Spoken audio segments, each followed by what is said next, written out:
Did you watch the debate? And then how do you think it went, if you did? So I had the debate on, and I like sat there for the whole duration, but I was kind of on my phone throughout, just because some things it was just like pointless. It didn't really feel like a debate. It kind of just felt like a squabbling match. Um, I don't think the debate went very well, and I think a lot of Americans and non-Americans actually can agree with me on that. I think that. Uh, as a viewer, I really wanted to, know about like what policies both sides were offering, but I feel like I just didn't really get that. Um, and especially on Trump's side, there was, the part of the debate where he said, "I have concepts of a plan."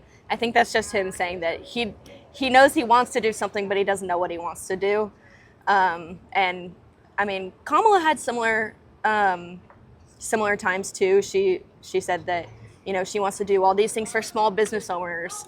I'm not a small business owner. I'm a teen in college. And it's like, I want to know what she's doing for me. Like, she says she's going to fix the economy and she's going to have all these tax breaks for small business owners, but that's not me. I'm just your average teenage American girl. And yeah. Absolutely. So, what issues matter most to you? Um, to me, definitely the economy and just human rights. I think, like I said, it's hard being like a teenager in college. You always hear like, "Oh, broke college student," and that's true. I'm currently having to have my parents pay for my groceries because even though I have two jobs, I haven't gotten a paycheck from them yet. And I'm a freelance photographer, so it's kind of hit or miss. And so I just really want ease of access in terms of like economy and buying things and not having to worry about, oh, I have to go buy gas this week.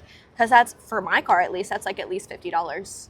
And as a college student, I don't want to spend $50 a lot. And in terms of like human rights, like as a queer person, I don't want my rights taken away. I want to be able to marry who I want to marry. If God forbid, like rape, incest, that kind of stuff, I want to be able to do with my body what I am legally allowed to do. And I just don't feel like Trump would provide that for me. Gotcha. So, aside from the not really substantive debate, shall we say, during the debate, if you could glean any policy positions from either candidate, which candidate do you feel like would address your needs in a better way? Are you asking like who like caters to my needs more? Who are you leaning towards? Oh, Kamala, Okay. 100%. I think, you know, I think they both want to make the country better, but I think that personally Kamala's ways of making the country better are things that I want to see.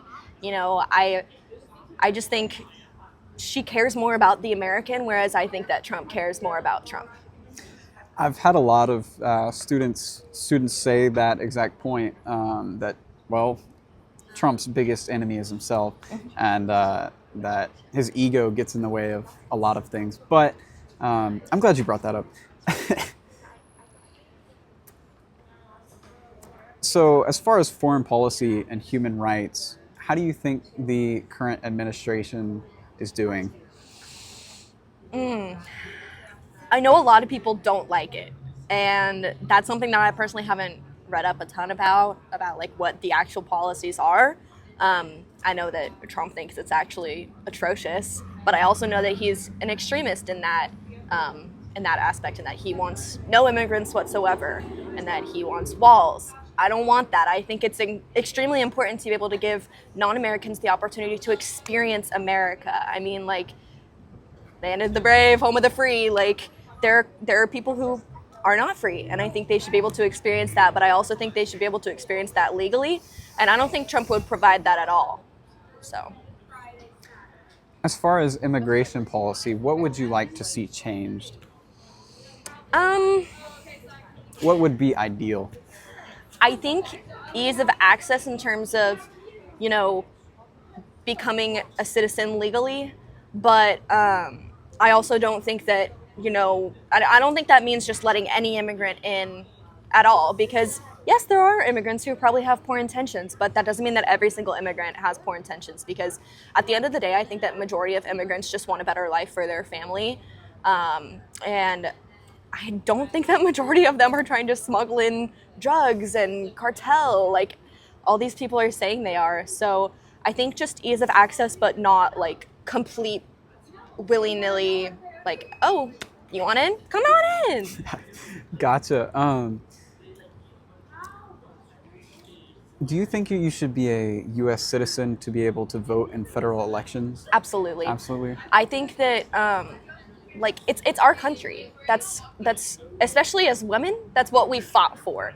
Like it's I think that comparing like non-citizens and citizens is similar. I'm not going to say it's the same. It's similar to, you know, men and women voting. Like for a while, women weren't allowed to vote, but, you know, we got that right by, you know, fighting for it and saying, hey, we deserve this.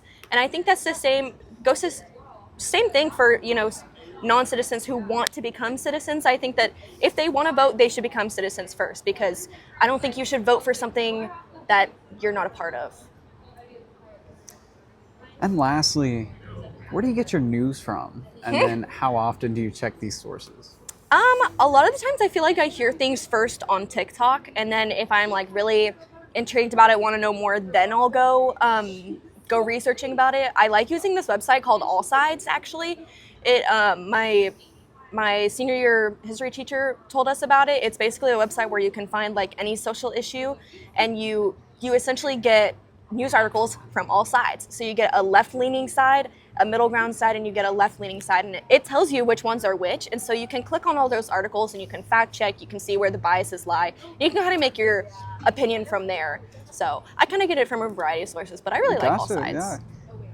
What role would you say social media plays in your life for how you intake information? Social media plays a huge part of my life. I feel like that's where I get a lot of my information, actually. I mean, I think along with a lot of other college students, I spend a lot of time on TikTok. And I don't think that's horrible, especially because a lot of like news outlets are starting to make their own TikToks accounts. And I think that's because they realize that a lot of teens are spending time on TikTok. So they'll post TikToks about issues. And now, do I think that TikTok's like a great way and the only way to get your news? No. But I think that social media is like catering more towards, hey, this is where people are spending most of their time. Maybe we should push more ideas out on those sites instead of just putting things on Google or Safari. Absolutely. All right. Thank you very much. Yeah, thank you.